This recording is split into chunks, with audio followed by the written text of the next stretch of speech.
সাধে কি আর বলে, মা না চাইলে তার দেখা এত সহজে মেলে না। অনেক দিন থেকেই মনে ইচ্ছা হচ্ছিল জানো তো, মায়ের একবার দর্শন পেতে। তবে ওই যে, মা না চাইলে তুমি চাইলেও তার কাছে যেতে পারবে না। এসেছিলাম ডক্টরের কাছে, কারণ চোখের অবস্থা আমার খুবই খারাপ। তবে আমি একা না, এসেছিলাম দুজনেই। হঠাৎ করেই দেখি একটা চোখ অটোমেটিক ছোট হয়ে আসে, দেখতেও প্রবলেম হচ্ছিল, তাই ডক্টরের কাছে আসা। তবে আজ আমার এখানে আসাটা সার্থক জানো তো। অনেক দিনের একটা মনের বাসনা কিন্তু আজ পূরণ হলো। বাজে ঘড়ি প্রায় 6:45, অথচ সকাল থেকে পেটে শুধুমাত্র 1 কাপ চাই পড়েছে। তারপর রাস্তায় আজকে লম্বা জ্যাম। অবশেষে পৌঁছালাম কামালগাছির কাছে এই চাইনিজ রেস্টুরেন্টটা। বেশ ছিমছাম আর অ্যাম্বিয়েন্সটাও ছিল সুন্দর।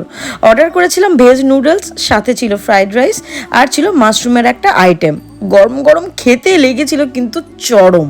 অনেকে রেস্টুরেন্টে বসে বিরিয়ানি খেতেই বেশি পছন্দ করে, তবে আমার কিন্তু ছোট থেকে বরাবর এই নুডলসই বেশি পছন্দ। আপাতত এই পর্যন্ত, দেখা হবে আবার পরের শর্টসে। টাটা।